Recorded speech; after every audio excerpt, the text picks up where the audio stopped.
Before we get started in today's video, we would like to invite you guys out to the Wisconsin Muskie Expo, located in Wausau, Wisconsin. Yep. That'll be this coming weekend. Gonna be fun. Gonna have lures, talk, muskies, whatever. Robbie will be there. I'll be there. Lee will be there. It'll be a good time. Maybe Heidi. We'll see. It'll be an official meetup, Yep. and we're looking forward to getting up and seeing you guys in the North Woods. Thank you very much for watching our Muskie public service announcement on the show schedule. Yep. Now back to the video. Multi-species fishing channel, primarily based on muskie. We're definitely muskie nuts. And dogfish. And dogfish. Dogfish is good. And pike, yes, dogfish. That our goal this year and forthcoming is to make dogfish popular, because they are an absolutely killer sport fish. So anybody out here have caught a dogfish? Let's raise a hand. All right. Okay. What's the general opinion on dogfish? Fibers. Muscle. A lot of people, it seems like they hate them. Yeah, I don't get it. I don't get it. I was down there last week and we caught some bass fishing and they asked if we killed them. Florida? Yeah, they just want you to get rid of them. Just want you to get rid of them. They're native fish. They don't need to be killed. They're the #1 predator of juvenile carp, I've been told. I am not a biologist, but supposedly that's a thing. That's good. But at any rate. Okay, so we have the YouTube channel and also a full-time fishing guide. This has been my 25th year doing that. Robbie's. I'm 21 years old, graduated high school 2016, so been doing this filming / doing a little bit of guiding 4 years now with Lee, so it's been fun, lots of learning, and finally got the show rolling here, so it's been fun. One of the most common questions we get is, how did Robbie and I meet? It was probably back, I was probably a freshman at the time, and it was at the Muskie Expo. And I was just getting into muskie fishing, first basically year, and I wanted to learn how to tie a fluorocarbon leader for muskies. I came to Lee's booth with all my fluorocarbon in hand and with a snap, and asked him if he could teach me. And then he put me on the spot and had a tie knot right in front of him. As a young little kid, I was like, oh boy, this is serious. And now here we are, and it's totally good friends. So it's pretty crazy how the relationship changed over time. But yeah, he needed help filming, and I was the guy. So yeah, it worked out really good, really good. I told him, go to school, get a normal job, just do something normal, because it's going to take over your life. Yeah, it definitely did, but I don't regret anything yet. So there you have it. How to catch and film big muskies and pike. And if anybody has any questions going through this, just raise your hand. Just let's get your questions answered. Anything, whatever topic, just don't be afraid to ask. Video first? Yeah. Slow top water. If you want to do a little, I don't know. What do I do? What we've been doing with top waters in the last few years, with being slow. And Okay, so I get this ready. we fish a lot of places that get tons of fishing pressure. Obviously, Madison is just pounded with pressure. There's one thing that we have done that has definitely made a huge impact on catching fish behind other fishermen, and that's fishing slow. Muskie fishermen have very low attention span, generally speaking, and they want to fish fast all the time, and that'll work when they're biting and they're aggressive. But how often are they really biting? Like, what's the average window of a muskie feeding window? You're looking at like 20, 30 minutes. On a really good day, let's call it an hour, okay? So it's not a lot of time to work with. So one thing that has worked tremendous for us is fishing slow. And topwater baits are a very unique category of lure that is like different from all of the other lure choices, bucktails, anything subsurface. A topwater bait is just a unique category. It's almost terrestrial to a muskie. It's like a treat, or it's like fun for them. Sometimes I think they're enjoying hitting these things or even killing them. So you're generating a response from a killing machine. I mean, basically, it's like Shark Week, okay? And you may have seen some of the hits we've got on video of these fish hitting topwater baits. But fishing slow surface baits. This is a Lee Lures flat tail, and this one's caught. Well, I got 2 of them here on the deck that have caught, between the 2, definitely over 200 fish total. Somewhere over that, I don't know how much. It's a good lure. Yeah, it's the stupidest thing. It's a broom handle cut off with a blade on the back, and it's magic. Yeah, wow. The first time I thought Lee was crazy when we were throwing this thing, but it didn't take long to get confidence with that thing, that's for sure. Do we have one to show the retreat? I guess I just passed them all, right? Because yeah, we don't wait on the video, you know, switching up something. Pretty much, probably, you know, what you want to just think about is the reel speed. There, you're the guinea pig. All right. So what speed of the handle are we turning this to make this bait work? It's the most simple musky fishing you'll ever do.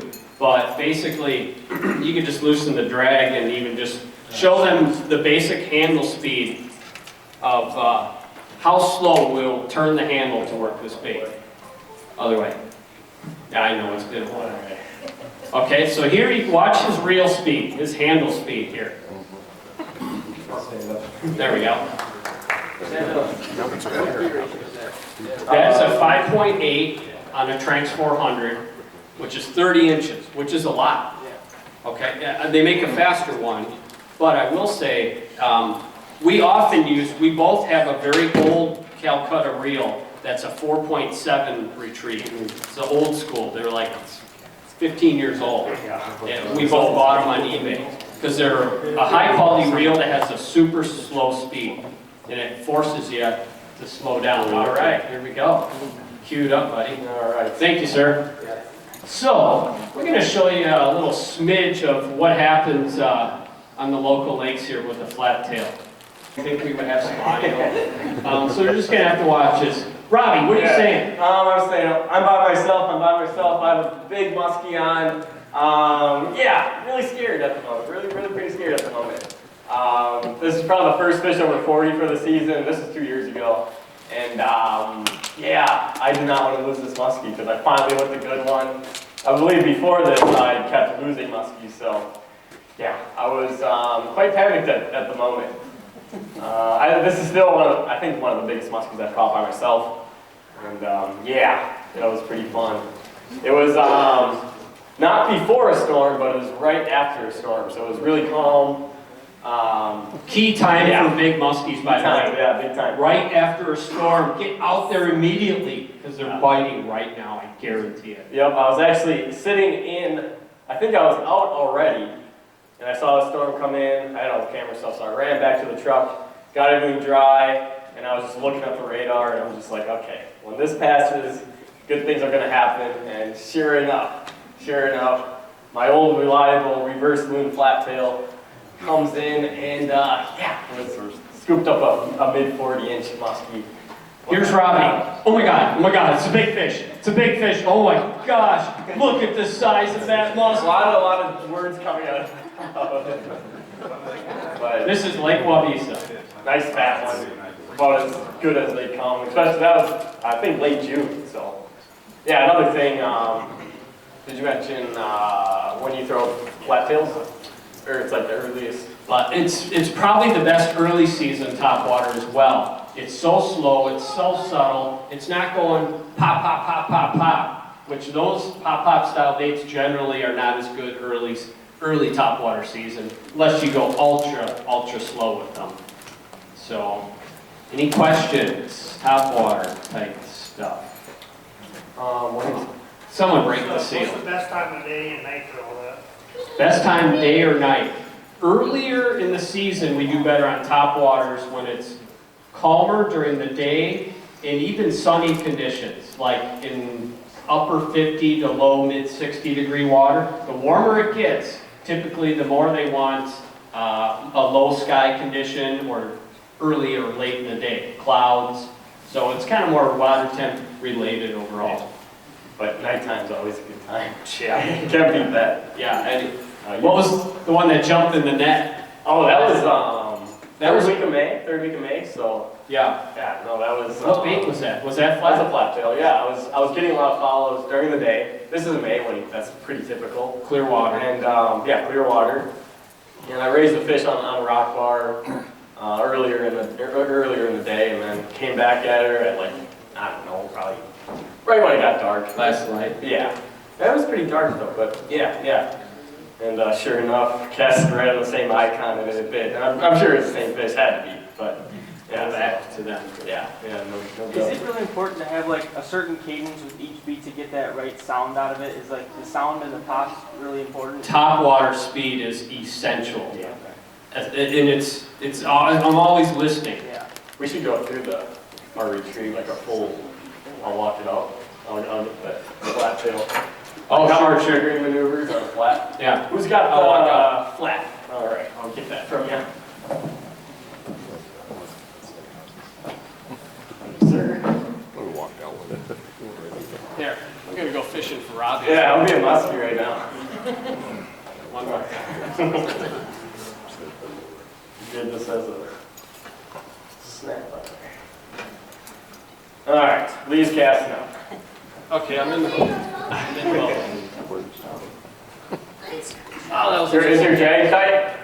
No. Good, all right.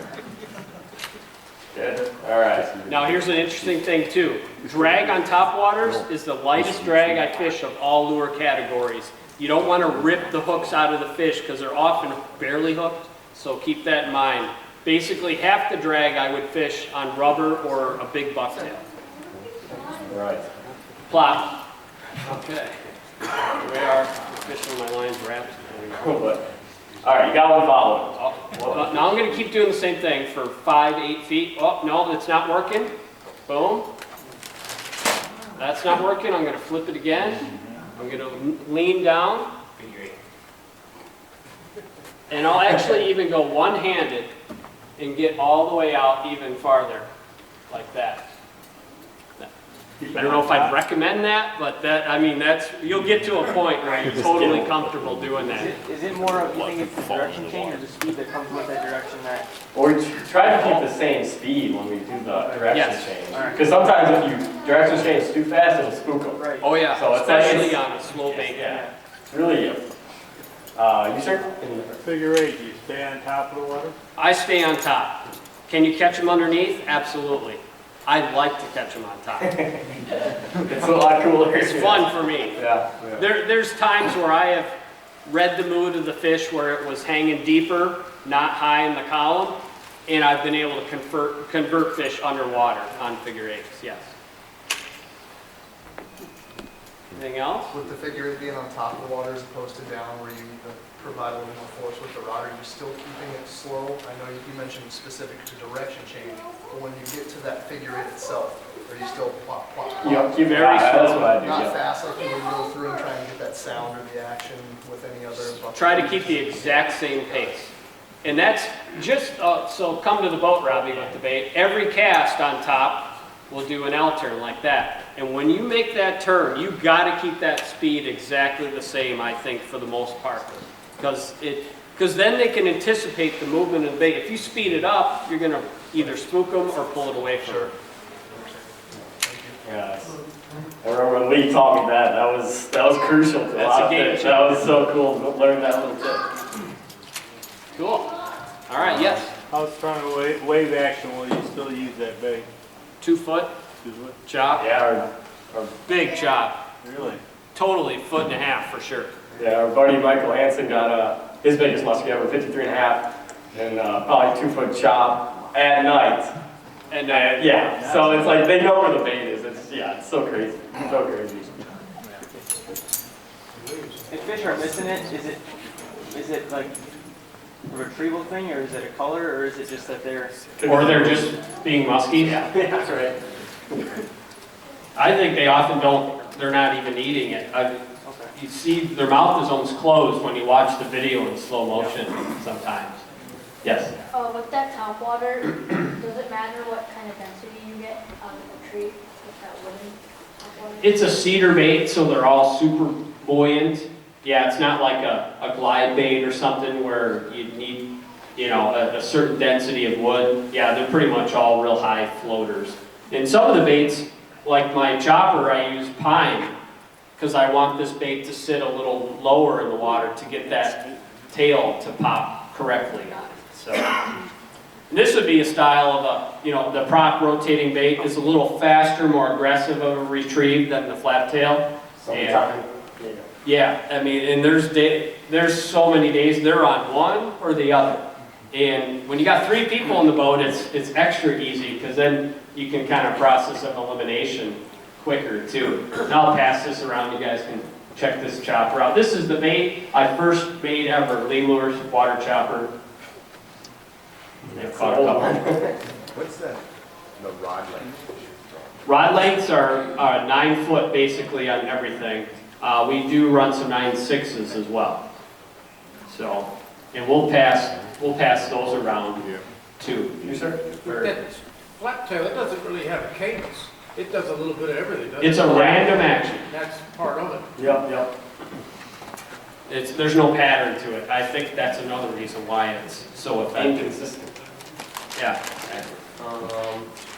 Good on softball. Should we go to the next slide? Yeah, I don't know what's next. All right. Yes. I've heard some people say you shouldn't throw more than one topwater at a time. out That of is the the boat. most ridiculous thing I've ever heard. And I know, I fished like No, Pete May and I used to, Yeah, competes, they say. The Yeah. baits compete, no? well, like that'd be like, well, there's never like 8 ducklings in a school of ducklings. Or a school of ducklings. Yeah, flocks are good. A draft, maybe? Would you call that a draft? Yeah, well, that's great. But yeah, no, it definitely never bugs me. In the day we had 12 fish in one day out here, all 3 of us threw top all day. Yeah, right. Yeah, and we were on different tops, so majority of the time too. Yeah. Before we got locked in. Right. All right. What's next? Oh, there's a Another slow top water. tree. Flat. Little shameless self-promotion. I don't care whoever's flat tail you make. There's not a ton of makers of flat tail baits. There's one I got at boat side, a 52.5 on a flat tail at night in a foot chop. Was that one of your first fish on it? Yeah, that was the first weekend in Minnesota with this bait. In 2 nights we got 4 over 48 on it. Yes? Do you guys ever night fish here in Madison? Heck yes. Like, yeah. Absolutely. Like, how late do you stay out? All night. All night? Until we stopped biting. No, he stayed Yeah, right. after this. Yeah. I'm not out as late as I used to be, maybe. Yeah, as long as you can handle it. I mean, a lot of caffeine and a lot of just, I don't know. I like fishing at night when there's like a weather system coming in. First, because it's usually like, okay, it's good fishing and you'll get kicked off eventually. You know, there's a reason to get off the lake. So that's why I kind of like fishing before a weather system or something like that. New slide. Deep rubber or slow rubber. Probably the biggest thing where muskie fishermen miss out on is keeping baits below, say, 4 feet down even. So many of our baits are way up in the column.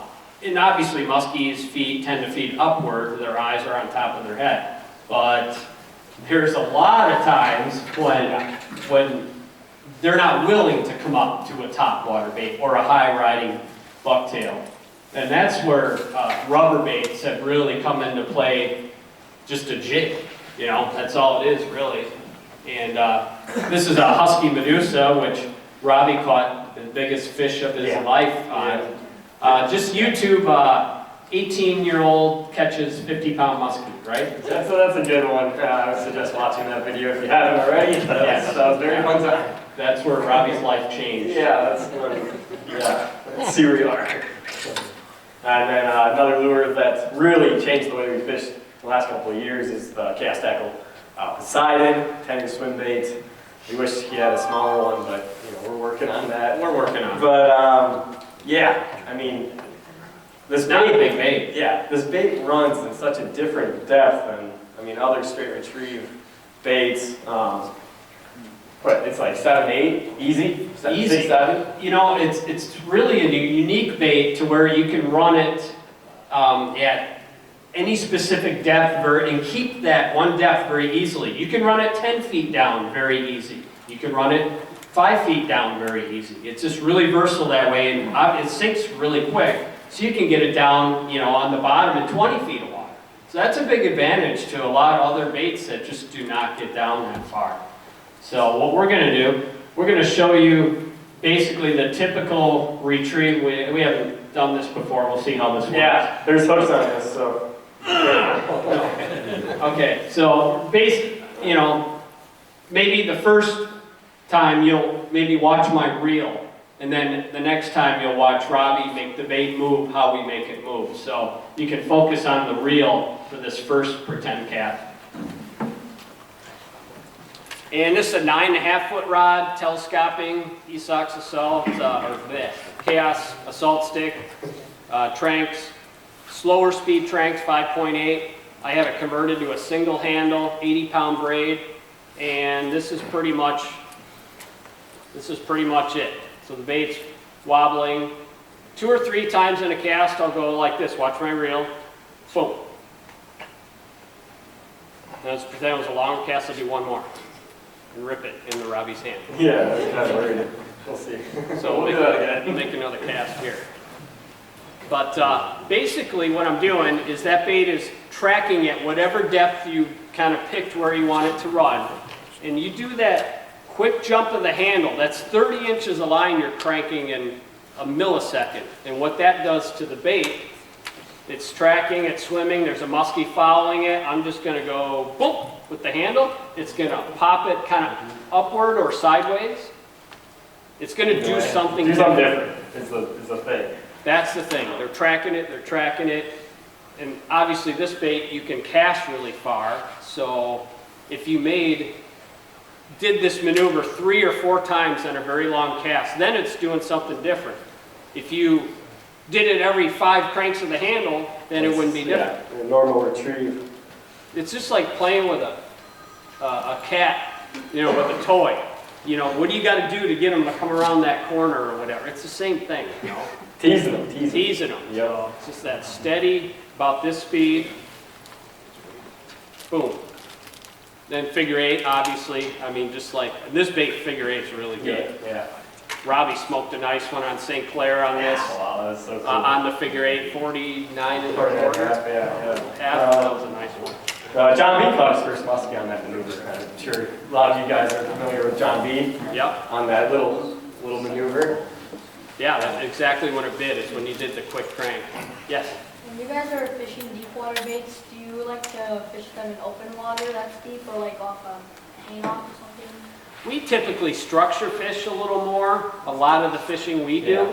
In Madison, for sure. Yeah, but there's obviously a lot of bodies of water that... like the Fox Chain, we shot a video. Yeah. Basin fishing right in the middle of the lake. Recently they've had a lot of shad going to the lake, so the forage is out in the middle of the lake. So when this bait actually came out was when that bite was like one of the hottest bites they've ever had. And they were just going out to the middle of the lake, casting these out and just reeling them right through the boat. They had some crazy days. Not structure fishing, bait fishing for muskies, and yeah, produce big time to the side. Watching your electronics. Yeah, right. The bait is the structure. How early in the season will you run a 8-10 foot down? Oh, right away. Right away? Run Pewaukee, run 25 feet of water on the bottom right away. Well, I'm talking about the lure though, being 8 or 10 foot down. You ever run that early? Depends on where the bait is, probably would be the best. Right. But like Indiana lakes, they got a lot of shad, so they're fishing open water right away when the ice gets off the lake. Yeah, I mean, when they're not spawning, they're out there a lot of times early in the year. One thing we often run into muskies when we're smallmouth fishing, especially up Monona, early in the season, in 18 to 25 feet, we'll be fishing smallmouths. And that was a video, too. Didn't get any views. No, but I guess the camera wasn't running. Yeah, Lee, you want to tell that story about hand lining a nice muskie? It's long story, really short. Basically what happened was we got on a school smallmouth I had 2 customers with, and the rod I was using, I had a big tangle, so there wasn't much line left in my reel. I was casting to my backing of 8-pound mono. I was like, oh, this ain't gonna work. We're fishing deep. I'm like, I let the other guys, they're casting, I'm spot locked, and I let the other guys keep casting. I had a spool line in the boat, so I cast it out to that backing. I broke the line. I had a 1/4 ounce lead head and a 4-inch twister tail. This is on the south shore of Lake Monona, smallmouth fishing. And so I broke the line at the backing. I grabbed the line off the top of the rod tip, and I'm going to pull it all in by hand and then spool a brand new spool line on my reel there in the boat. Take 5 minutes. Well, when I grabbed the line off the tip of the rod and I start pulling it in, what was on the end of that line? That was a 44-inch muskie I hand lined on 8-pound monofilament. Yeah, we didn't get the fight on camera, but we got me pulling it out of the net, and it did happen. But it was in 25, 26 feet of water on the bottom in May, early May. It's just so hard to fish them out deep in May because you can go up shallow to the weeds and just see all these muskies. Just drives me crazy. It's such a hard mental thing to get out of the deep water when you know that they're right here. But it's a petting zoo. It's shallow. It's hard. Yeah. But, I mean, sometimes those petting zoo muskies will bite, but more often they just look at you. If you find muskies out deep, they're generally going to bite, so that's kind of a hard thing. Yes, So sir. June and July, do you, in the Madison Lakes, usually morning and evenings, or do you ever go in the afternoon? Well, this year, with all that rain, we found that the afternoon during the heat of the day was really a good feeding window. We had cooler water than normally. Yeah, so that was pretty unique for this year. But typically June and July, morning or evenings? Yes. Yeah, a lot of mornings. Right. A lot of mornings are really good. But scary good sometimes, wow. But yeah, this past year it was more midday stuff because it was When do you usually quit, around 10? There's no quit. No, but I mean, you know, in the mornings, usually when it dies down around. You know, when it was a cool summer, like last year, boom, they started banging sometimes at 10 or 11. It's like, you just never know. That's the fun part, but also the really, really, really frustrating part about muskies. It's different every year. You just never know. Every year is different, right? Yes? Earlier this year when the water level went way up? Yeah. Because in effect, Oh yeah, the high water was the greatest thing ever for muskie fishing locally. I've heard the same thing. I mean, the inflow of current that's not naturally there normally. Big time. Wow. Caused a lot of muskies to be at a lot of spots. 12, we had 18 bites in one day. Yep, on top water, so that was pretty nuts. Yeah, the high water was, and it was no wake. So there was not floating weeds everywhere. You could throw a top water anytime, day or night, anytime, anywhere you want. Yeah. Kind of sad we didn't get on board. I know, dude, that was crazy. Yeah, it was pretty nuts. No jet skis, no pleasure boaters, no wakeboarders. It's Yeah, it's beautiful. It was like our own private lakes, really. Yeah, that was pretty cool. Hey, maybe it'll happen again. Who knows? Yeah. Right. Well, with all this snow, it could happen. Could happen, right? Hang on. Any questions on the rubber stuff? Okay, well, I guess we didn't go over like Medusa, like retrieve basically. Oh yeah. I guess we forgot the chaos tackle down deep threats. They're a little weight that we might be inside. But it's a little weight that'll attach. You take the split ring off and you shove it onto the hook hanger there, and screw it back on. And it'll sit there. So it'll just add another ounce and a half, 2 ounces to your rubber bait, which will make it go down a little bit deeper. So it's a new product that Chaos Tackle has that he was talking about it. They got them here at the booth, at the Chaos booth. Got their Medusa retrieve or? Yeah, well, I mean, pretty much like a lot of it is the rod and the reel, and just, there's no wrong way to work a rubber bait. So, I mean, as a generic kind of retrieve, a sweep, catch back up, double sweep, catch back up, boom, boom, boom. And then, you know, often halfway through the retrieve, we'll do an extra long count or something, just to do something a little different. And then what happens when you catch 50 pounders? Your rod doesn't go back to the same spot. It's stuck. It's stuck. But when did that fish bite? It bit. Okay, so I was going 1. This is my typical cadence. 1, 2, 3, up rip, boom, and that's when that fish bit. Right. But on that, it was on that different swing. It was on the up rip. There it is. Yeah. Yeah. Amazing animal. Yes. With, are you guys ever gonna come out and sell the angry Dusa? The angry Dusa. You can just make it yourself. Yeah. Just buy a Medusa, buy a Yeah, what he's talking about, guys, is chatterbaits. The angry dragon chatterbait. So you got your angry dragon right here, got the chatterbait head, like you would bass fishing, and you just splitting it to a Medusa, and on those poles, that's going to produce a bunch of vibration. I don't know. I had a big one bite. On But the figure 8, I missed it. on St. Clair, but I don't know. Didn't get to use it enough. It's a thing, definitely. Yes. You ever use Bonnie baits? Makes it. A little bit, you know, it's kind of the same realm we're talking about, and it's something that I haven't done a ton of. I know the guys out in Pewaukee do it a ton out there since the zebra mussels took over, and now that the zebs are here in our lakes big time the last year, I don't know if we're going to get clear or not. Yeah, it'll be weird. I mean, guys I know do super well on them, you know, fishing them basically like a Medusa, just rip fishing them off the bottom, you know, the bases of weed lines or secondary break lines, or vertical fishing as well. So that's an option too, but I don't have a lot of experience.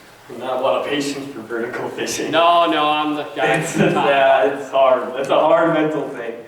Yeah. If you have your graph set up right, then you can at least watch your bait go up and down. It's like ice fishing. Which we probably don't want to do right now anyways. Casting. Kind of done with that. Yeah. All right, moving on. Any more questions on the rubber stuff? You still like the black at the low light and a light color in the bright light, or not necessarily? Yeah. We like white baits. I like white bait. Yeah. White's cool though. I kind of have a fascination with white baits and musky mouths. I don't know. Does it mean anything? I don't know. We don't throw a lot of black baits. Yeah. I mean, I used to when I started. Blades, you know, we throw a lot of black blades, but rubber, I don't throw any black rubber at all. I don't know. I want to be able to see that thing, and that's why we did this custom color, today's angler custom color Medusa. With, I mean, the walleye you can see fairly good, but you add that white tail, man, you can get a good visual on your bait really easy. And if we can see it good, I would think they could probably maybe see it good too. Another thing we forgot to mention about the size is the first time we ever trolled this bait. There's the results on the screen. There you go, you got your hook sharks. Yeah, careful of these things. But yeah, trolling this thing, we put it behind a board, 10, 12 feet behind the board, going 3 1/4, and we didn't even get the 5th line in. And we had just about 52-incher in the boat on it. We didn't have any more bites for 8, 10 hours after that, but who cares? Yeah, you're winning, man. So yeah, just another thing you can try with a swim bait of that sort. And you could just fish it like a bucktail too. Run it up shallow, high. Stick your rod tip high and run it fast. Okay. Another Poseidon nice casting fish, yeah. Casting Poseidon, doing the reel, quick reel, boom. Downsizing. This is another thing that me and I have been dabbling with in the last couple of years, is downsizing our baits. A lot of guys always talk about giant baits, big rubber, double tens, all that kind of stuff, but we've been doing a lot of light stuff. Micro Medusa. Size 14 husky jerk. I mean, this is, we do a little bit of variation. I mean, we'll put a little bit stronger hooks onto them. That one's got the stronger hooks too. Those are forged Spark Point DMCs. Oh boy, this is what I should have been using. Anyways, micro micro angry dragon, brand new, just came out, a smaller chatterbait. Boy, That thing in the spring is it's gonna be. We weren't able to use that bait this spring, but I'm looking forward to it. Yes, sir. Yeah, with micro medusas, do you catch anything else like bass or walleye Oh, yeah. all the time? Yeah, quite a few bass. Yeah, I caught my biggest bass on a largemouth on, not a micro, but a mini medusa, which is a step bigger than that. But Yeah, this is the smallest one here. Pass that around, you guys can take a look at that bait. Micro Medusa, chaos. Yeah, so you don't need a big bait to catch a big muskie. This is the longest muskie ever in my boat, 57 by 25, caught by a 71-year-old dude that he had just dumped a 4850 10 cast before this fish. And obviously I was like, oh my gosh, this sucks. do we show it, Dave? Do we show it? We can show it. Yeah. Single-lane bucktail, Esox assault. We can pass this bait around. It'd be awesome. Little bucktail for us. If you had one lure to go muskie fishing with, boom, you could throw that. It'd make things a lot simpler, wouldn't it? I mean, it's great for kids. Also, Lee has a new bait, mini boiler. I'm not sure. Yeah, I got one So here. it's a single-lane bucktail, and it's somewhat suspended. It sinks. It has a slow sink. It has a wood body behind a single number 8 bucktail. So now you can throw a bucktail and fish it slower and or shallower than ever before. So definitely a tool that, just think of so many instances where this is going to come into play. Going over shallow weeds. In the springtime or anytime really. Even shallow rock. Right. Night fishing. To be able to, once you throw this for a while, then you go back to a regular single 8 bucktail, you'd be like, wow, that thing is running too deep for a lot of instances. Pretty crazy. So this thing will be cool. I'll pass this around too. The mini Boilermaker. I got those in my booth if anybody is interested. There was a question. That's what I was going to ask. Do you have them at the booth? Yes, I do have those available. And Lee, didn't you catch your longest fish on a Boilermaker? I was with Travis and his dad Richard here 2 summers ago. 2 summers ago. And wow, that's a long time ago already. Prototype. Yeah, the very first fish I ever caught on my standard size Boilermaker, I don't have a picture up on here, was a 56-inch fish. First bite. I was like, okay, I guess I'm in. I'm throwing this thing now. But just a bigger version of the small Boilermaker, wood body behind a bucktail. Robbie thought it up. I can't take the credit for it. He was tying bobbers on 2 bucktails. Yep, I was snipping bucktails up, sliding on a foam bobber or whatever kind of bobber. And that's what, I wanted to use a bucktail in the fall, be able to go super slow, have that blade spin, and just kind of, made it look pretty now, and it's a pretty awesome bait with that drop wire and everything, so. Yeah, pretty dang good. You don't have to pull it fast, so it's not hard to pull at all. Definitely. Yes? You guys go to the lighter tackle. What's the setup you guys are? Oh, yeah. Pass that around. I got the Pike picture up. Okay. We can show what we use for Pike with the Husky jerk or. Yeah, I'll pass these rigs around. He's got a fluorocarbon leader, laser fluorocarbon on that. This is a bass flipping stick. 7.5 foot, 50-pound braid, suffix, 80-pound fluoro which works in most cases, but some baits, like the little Husky jerks and the smaller middle baits, you're going to want to run a leader made out of this material here. Pass around this whole thing. Yeah, we'll pass the whole bag around. I've got a leader that's all tied up as well. Check this stuff out. This is 20 or 30-pound Terminator brand titanium wire. It's a single strand that you actually tie. Super easy. It's wow. It doesn't kink. I mean, you catch a lot of fish onto that on the wire without it being all crazy or whatnot. It's a little weird to tie. You tie a clinch knot with it, and it doesn't cinch all the way. You'll see the leader when you pass it around. It's really a weird material.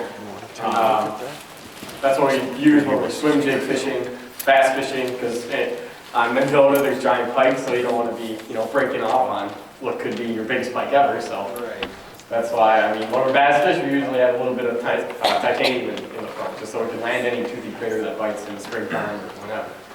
Yeah, how many bass guys complain, about, I lost how many Lucky Craft pointers today on Mendota. It's like, you don't have to. You can use this stuff and you're not going to get any less bass bites with that leader in front, no question. And it rips the weeds through that easier too. It works pretty awesome. Another thing, if you really are confident with the bait, you can just tie it straight to. You don't need a snap or whatever. You can even do Albright knot to it. You can Albright knot it to your braided or monofilament, so you have no swivel even as well. That's an option too, just like you were doing mono or fluoro to braid. If you want to be super stealthy, right? Another option. It's a little off topic, but when we're talking about big fish, once the fish is in the net and you have to take it out, how do you handle a nice musky fish? It's probably the best question we'll hear. I like it. Yeah. Basically, just having all the tools first. Yeah. Proper net, hookouts, glove. Yeah, gloves are good. But just the sequence of how you do it. It goes from the netting of the fish, having a place to secure your net. Oh, thanks, sir. And once the net is secured, I'm talking like a Velcro strap or fold it between your boat seats and snap it shut so no one has to hold on to that net handle. Total waste of hands. Strong bungee, to a rail mount maybe, to a tiller handle, whatever, yeah. Find a way to do it before you catch that That's the best thing. That's probably our biggest tip is having a place for your net. So everyone could be working on the fish, no one's just holding the net. So that's pretty awesome. So at that point, obviously unhook the fish first, and once you've unhooked him, while he's reviving, then you're getting your camera. Then you're getting everything set up. So the fish is actually somewhat reviving. So you're not lifting it right away, because they're already tired from the fight. So give them a little bit to get some oxygen back. So then you got your camera, you're ready to go. Boom, you can get your shot. And having that glove for, unhooking fish is just awesome. Because it just gives you a little bit more confidence. When you grab that fish and you open its mouth, jaw spreader or whatnot, being able to just not worry about getting cut. You can just worry about getting the hooks out. It's just when you're holding the fish, you always have to have it supported. You don't want to just hold it straight up and down. Is that? No, generally not. Once they get over, say, 30, 32 inches, usually better to hold it sideways. Yeah. And then if you do this seriously, you should probably have one. Even if you don't, you should probably invest $50 into a Nipex tool here. This is a hook cutter. I can go through a 7/0, one, even my little wimpy hand, one, boom, just like that, and you're through a 7/0 hook.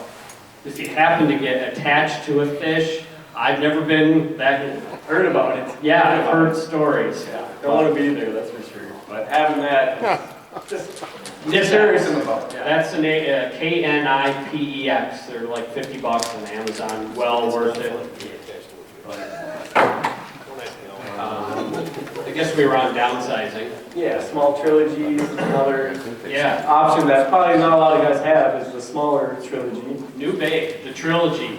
If you guys been watching our channel, we knocked them absolutely dead on this thing last year. This is the smaller.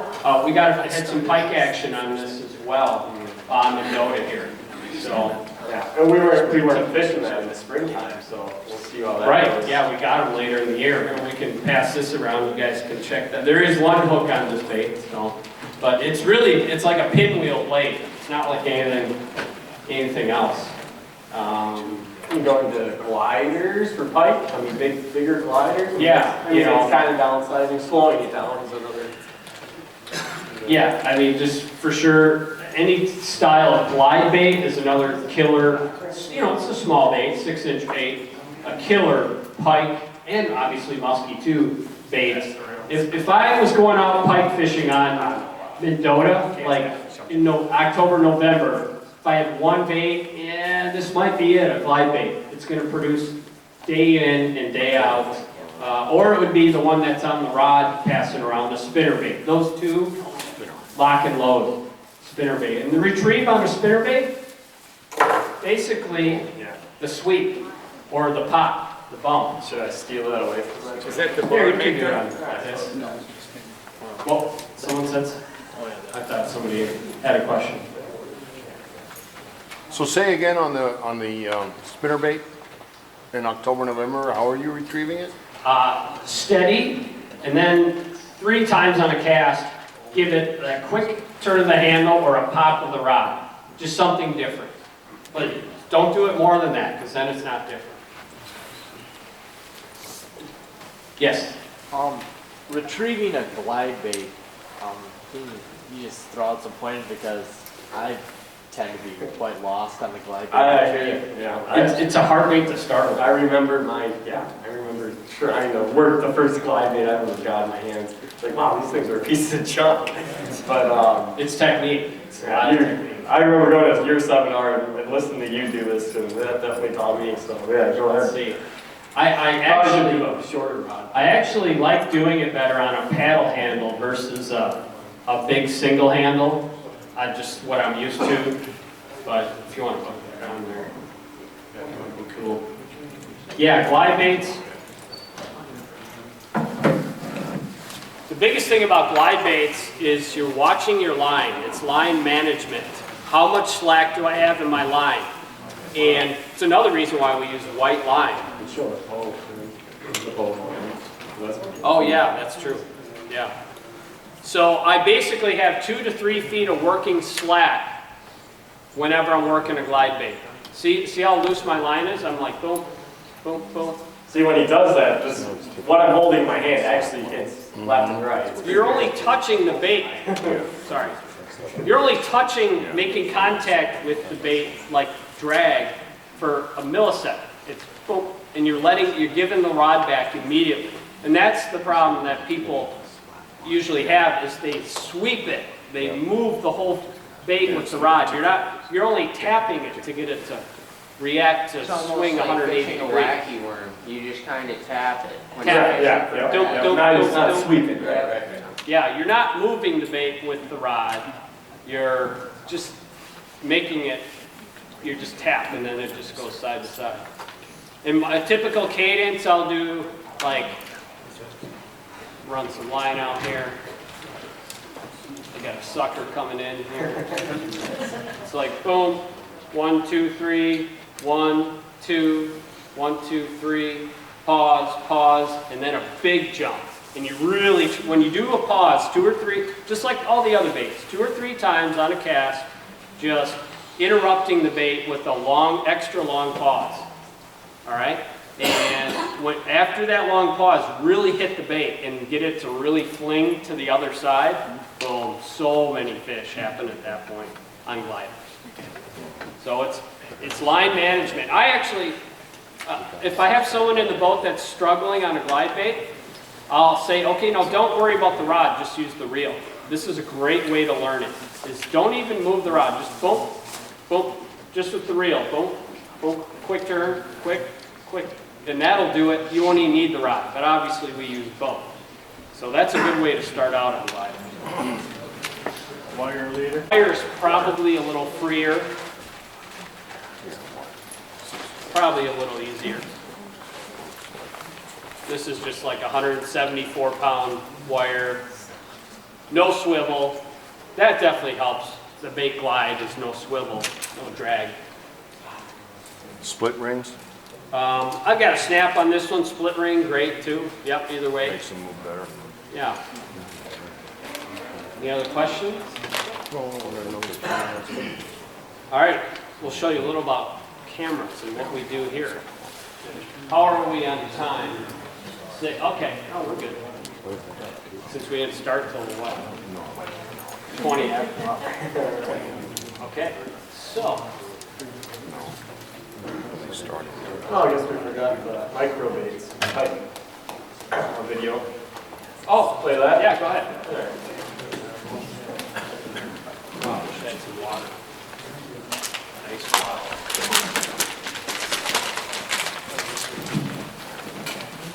I wish there was audio to this. There's a lot of freaking out happening right now. Later, Impersonate the audience. like, holy crap, holy crap, holy crap. Dude, this thing's way over. This is a 40. It's a 40. It's a 40. Yeah, we're pike fishing. Get the net, not the camera. Get the net. Yeah, I was kind of yelling at Leo. I was like, you know what? This time, let's just not mess with the camera. Let's just net it. Oh my God! I'm freaking out. I kind of had a little meltdown. Kinda? A little bit. I thought it was my first 40-inch pike. It was not. It was not. Close. Very close. Half-inch close. Half-inch. 39 and a half. And that fish came on husky jerk, size 14. Pass this little bait around. Great musky bait, great pike bait. Good anything bait.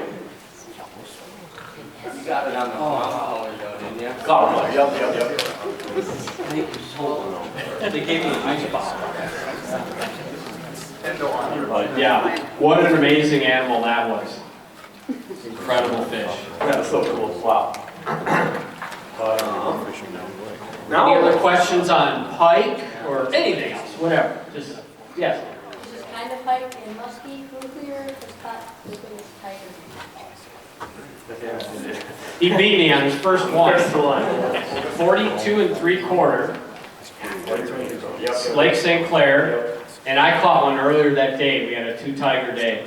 It was like the first one I had caught in over a decade. Mine was, we didn't measure it, it was probably 39. 39, yeah. Was it? Yep, 39, yep. That day was a blur. There's a lot of muskies happening at 41 bites in 2 days. Watch our St. Clair video if you haven't. 2-part video. It's fun. Crazy. Yes, sir? Madison Chain. Yeah. Talking colors, what I've heard a lot, just very simple colors like gold, silver, but what do you... Like what lure style are you kind of thinking? Blades, kind of. Blades. We like black. Black? Always been confident. We'll throw some little chartreuse as well. Black or char is what we probably use the most. Purple gold. Like sunny days, the purple gold single 8, man, done some damage on that thing. Pink a lot when the water's clear, right? Yeah, like Wausau, we use pink a lot. Yeah, which is basically a char or an orange. It's a fluorescent hue or whatever. But don't worry about color so much. Color's the last thing that we think about. It's what style bait are they moving on, and how do you have to move that bait to make them bite? That's the more important stuff. What speed, what triggering mechanism.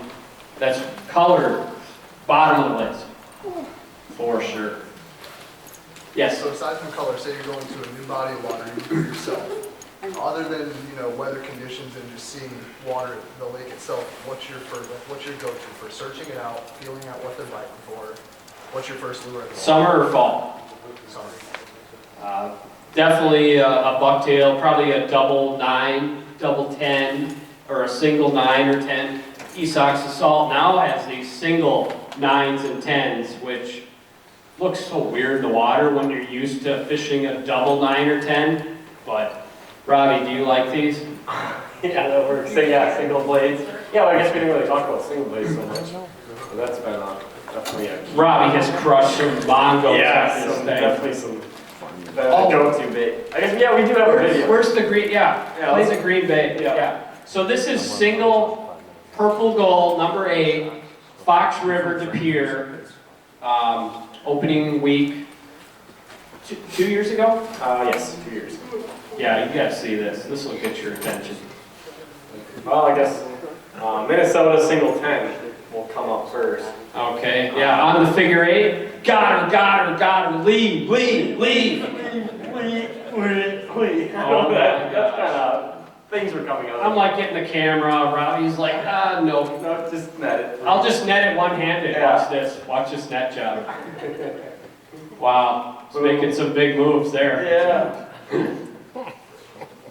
Oh yeah, that was a big fish. I mean, that was a really hard strip too. We were not having good action. Obviously, you can see the weather was pretty cold. We were on the struggle bus. Look at that animal. Yeah, that'll do it. 53 and a half. Yep, 53 and a half. Single 10, bucktail. We don't have it here, but it is the jankiest bucktail you've ever There's seen. hardly any tinsel on it. It's just such a stupid looking bait.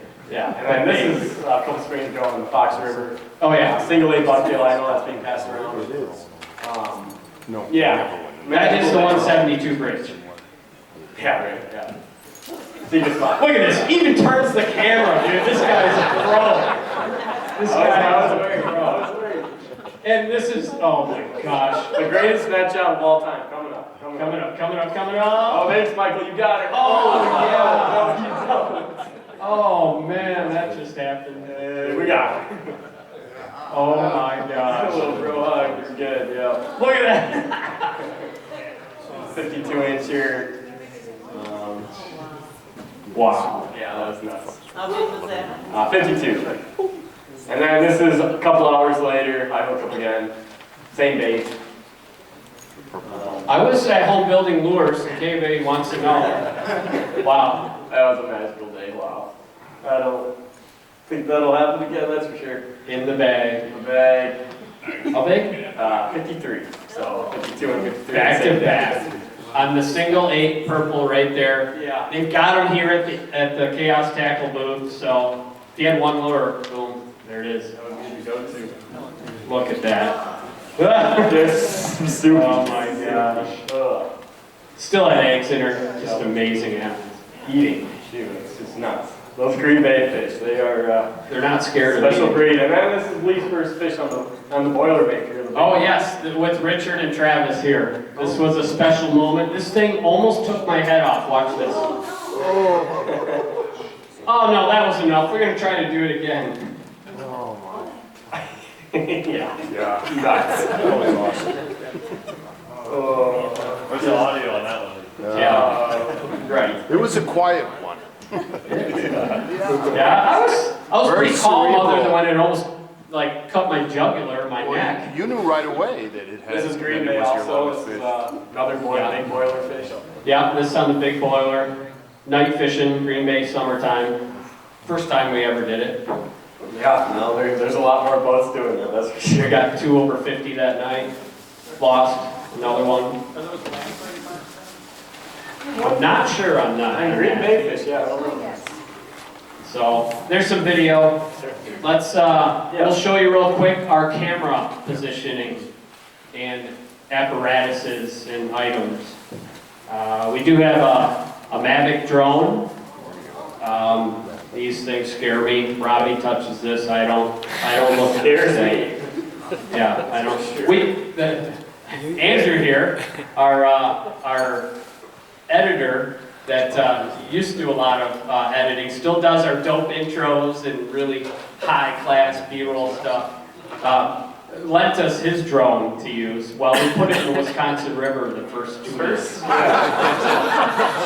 It's hard. Yeah, it was bad. Well, yeah. I mean, there were some decisions that shouldn't have been made when we first put up that drone. We went over a bridge. Yeah, we were driving. We were going under the bridge. The drone was going above the bridge. It didn't hit the bridge. Like, it just lost signal. It got lost signal. We looked behind, and that thing just swirling. We're trying to do a donut to save this thing in that current. It was gone. It was gone. Oh, yeah, that was rough. Yeah, not a good time. Sorry, Daddy. It's You can okay. use our borrow it, whatever. It was a cheap GoPro drone anyway, Yeah, so yeah. it is what it is. Wasn't the best drone, but still. So GoPro cameras, we run 4s and 6s. So Robbie. And this is our positioning of the boat. Yeah, here's this is our front mount. So this is an easy cam post. This guy thing. that makes it super cool. He's from Canada, right? Yeah. Canadian guy. Yep. This thing is sick. Now that we got this in the boat, I mean, we're able to drive full speed. We usually don't have this thing up in the air, but not in the big waves or whatever. But we'll fold it down. We can run. You know, we can leave everything recording, and I think that'll extend again. This is a rod holder base right here, the aluminum bracket here, that slides into a track system, you know, that you would put on your rail instead of having rails or whatever. We just have a little mini track where you mount a graph on the bow of the boat.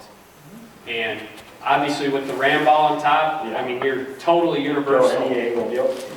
And once you use the GoPros a lot, you'll know exactly where they're pointing. You will have no question. It's what's so in the wide, shot. you're not gonna. you're not gonna screw it up too bad.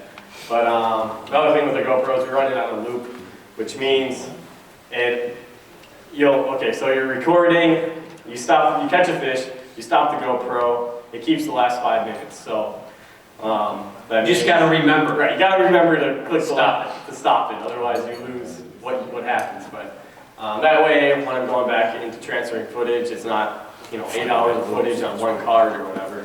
So I mean that's what we do. 5-minute loop works great. If you're nervous, go to 20 minutes. 20 minutes. It's not like you're gonna catch 10 muskies a day or anything. Right. So Or could that happen? it's happened twice now. Powering it, we just have there's a side port and a GoPro. It's like the cord will come with it. But we buy these from Amazon.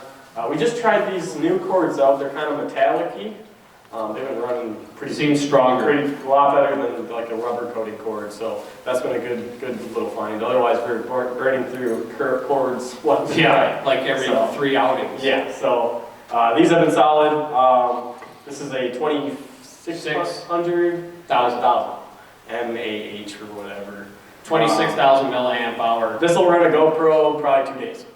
So it helps a lot. It'll run 2 cameras at one time, full day, no problem. I mean, that's 12 to 16 hours of fishing at times. So definitely worth the investment if you're going to do it seriously.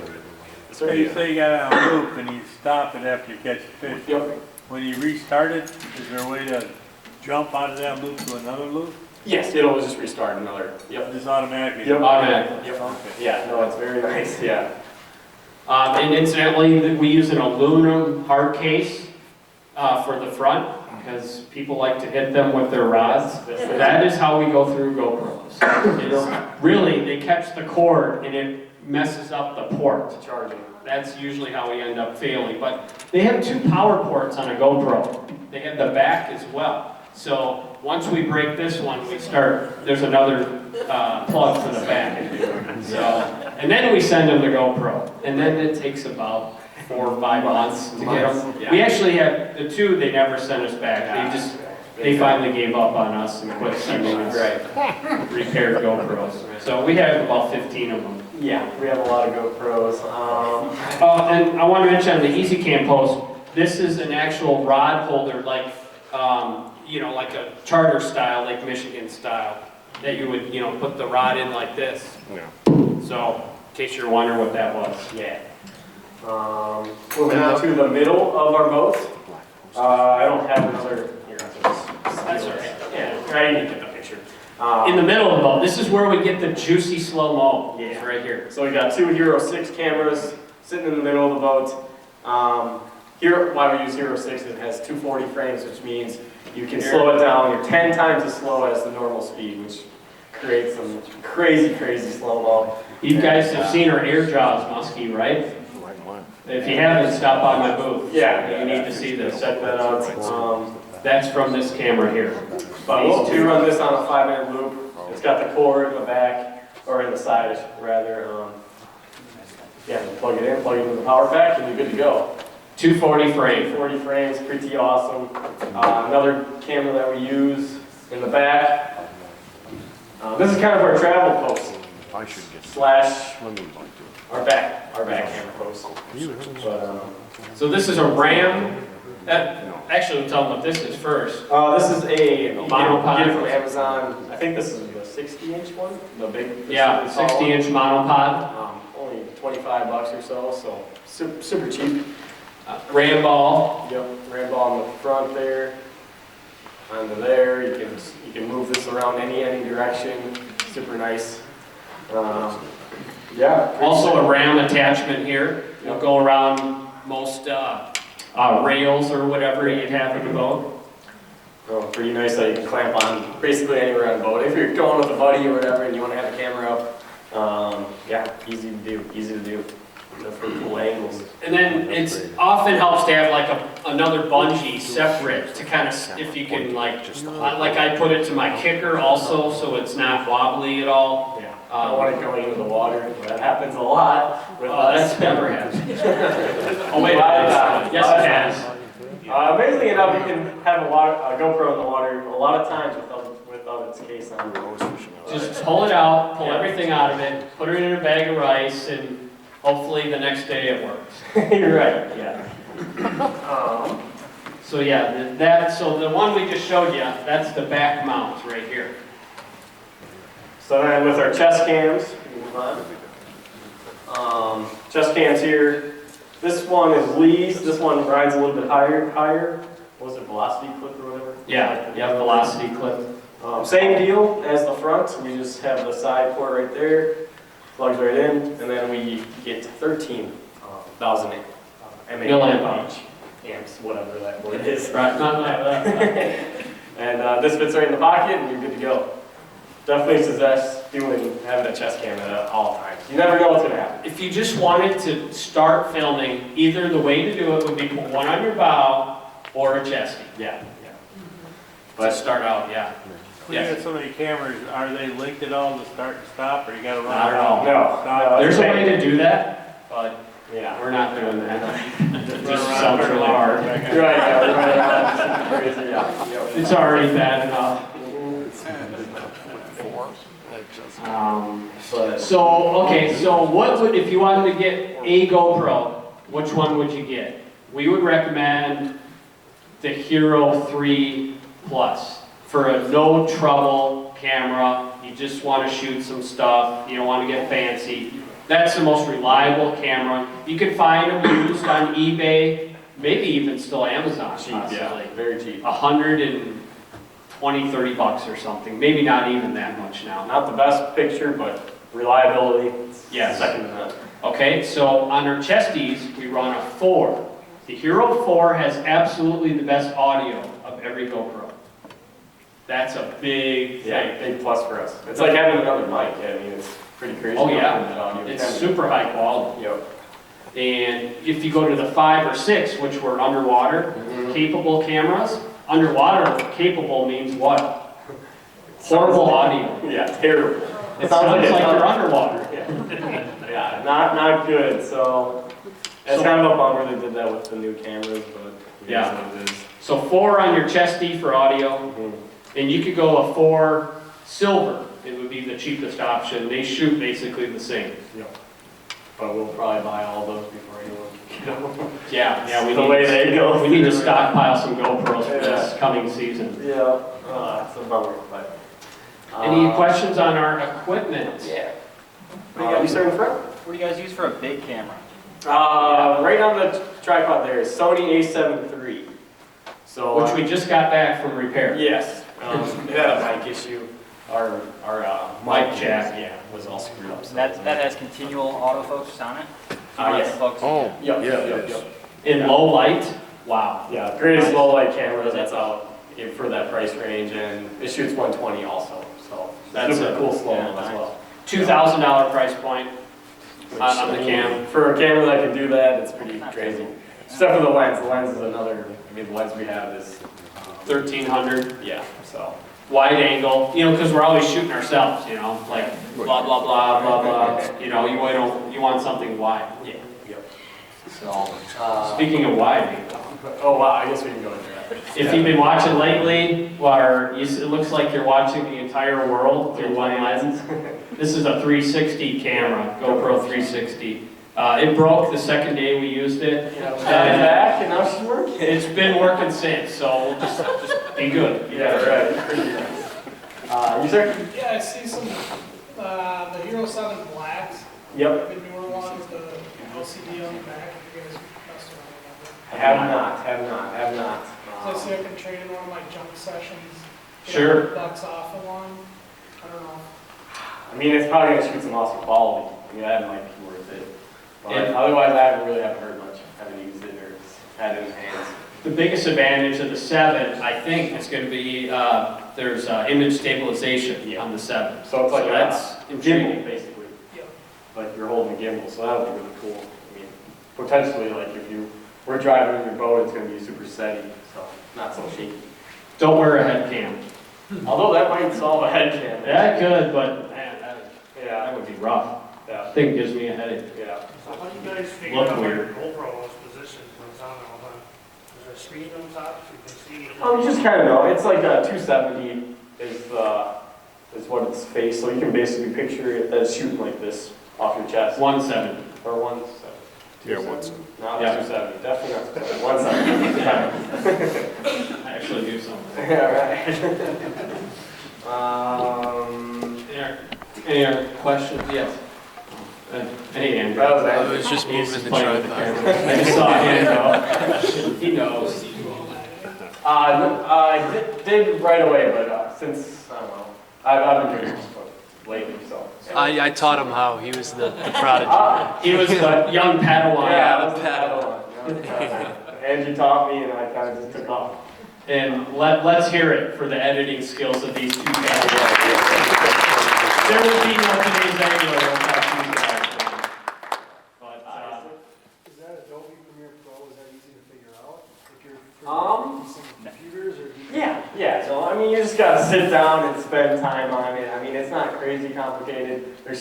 What I did was, obviously I had Andrew to help me, but a ton of time with, there's so many YouTube tutorials on it. Like you can, as long as you kind of know what you want to do, you can figure it out. That was basically the big Because we've feature. just been rolling, yeah, we keep one on there, but when Yeah. they're out, they'll Not just too use small. Oh, really? And then, I don't know if anyone, starting your own YouTube channel, one of the big problems is getting royalty-free music. So there's a ton of copyright-free music on YouTube channels. You can just basically search non-copyright and you'll see all these different lists of channels. SoundCloud, you can rip music off pretty easily without getting any issues. So probably one of the hardest parts of creating a video. Before choosing the music. Right, trying to find music is, it can be an hour to, 3 hours at a time. It's kind of annoying at times, so. But yeah. Right. You gotta get the vibe. You gotta kind of feel it. Yes, sir. What did you guys find was the easiest way to kind of promote the page when you're first starting it out? My Facebook. Yeah, at least Facebook was a big help, big time. We were fortunate to link up with some of those fellow YouTubers to get them on Muskies and stuff. Collaborations are big. Especially now, there's a lot of guys with channels that are at 300 to 1,000 subs. Hooking up with those guys is probably the easiest. Just kind of work off each other and both. It's like a pyramid scheme. Yeah.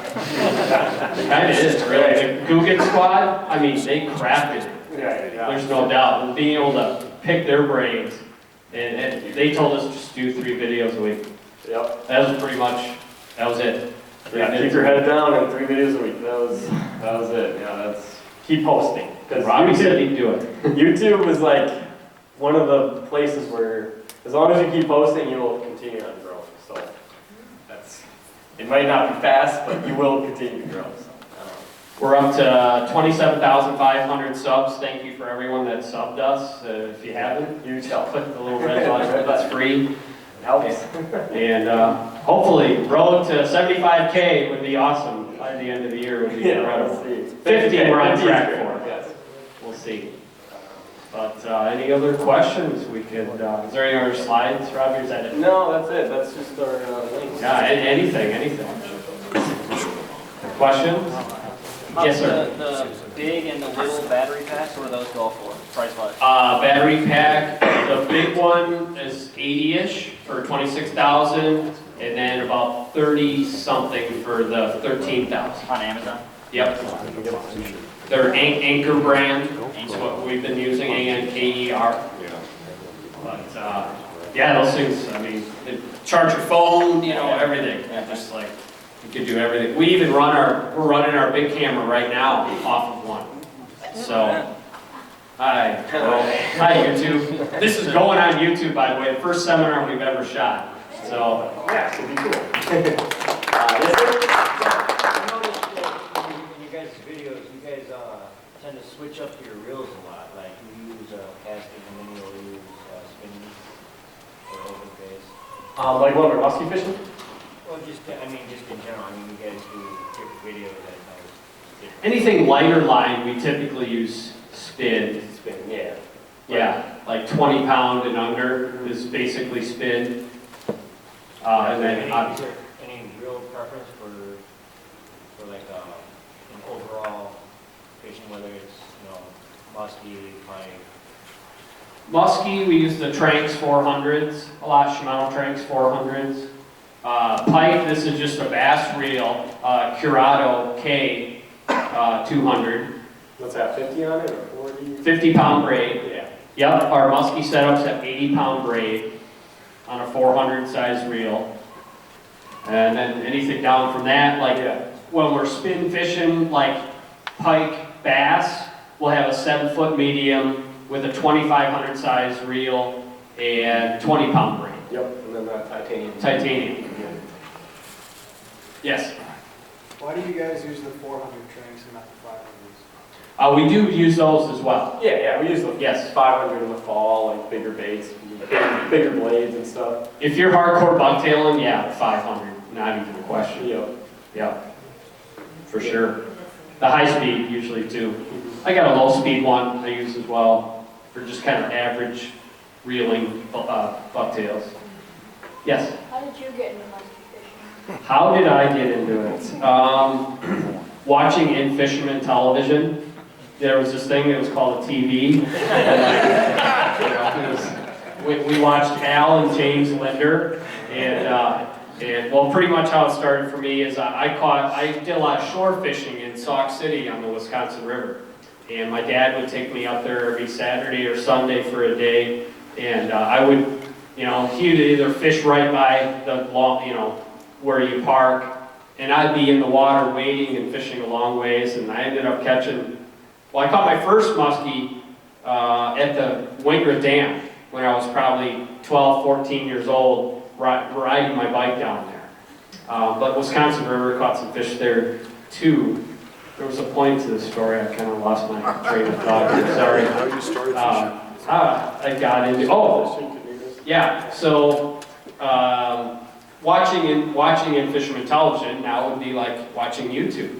And when I was about 12 years old or so, I told my mom's sitting right here trying to make me nervous here in the middle, but I told my mom and dad, I said, one of these days I'm going to be on Linder's fishing show.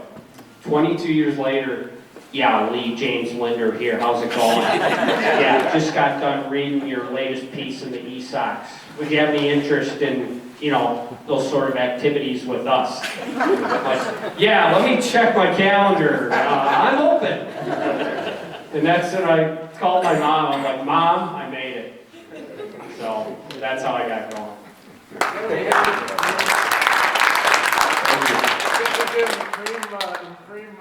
Oh, the Swiss rolls. Swiss rolls, yeah. Yeah, that was awesome. Land of 1,000 fish video. Not the ho-hos, the Swiss. You gotta eat Swiss rolls. We shot YouTube video with James Linder. How sick is that? That was a really cool time. Yeah, absolutely. Well, we'll be around to answer any questions. Please come by our booth. Please subscribe to our YouTube channel. Can't thank you guys enough for your attention tonight. Well, there you have it. That's what it's like coming to a muskie seminar with Lee and Robbie. Yeah, first time doing a seminar together, so I think it turned out good. What do you guys think? Yeah. Comment below. What do you think about our seminar? If you made it this far, probably a pretty long video, but hey, that's all right. Big shout out to everyone who came out. That was pretty awesome. See everyone. For those of you that may have missed this, we're at the Wisconsin Fishing Expo this weekend. Yep, and then next weekend's going to be Wausau MUSKY Expo as well, so got a lot of shows coming. That'll be good. Yeah. Northern Wisconsin. Yep. Hey, there's some muskie dudes up there. Yep. So looking forward to that. Hopefully see you guys there, and catch you on the next video.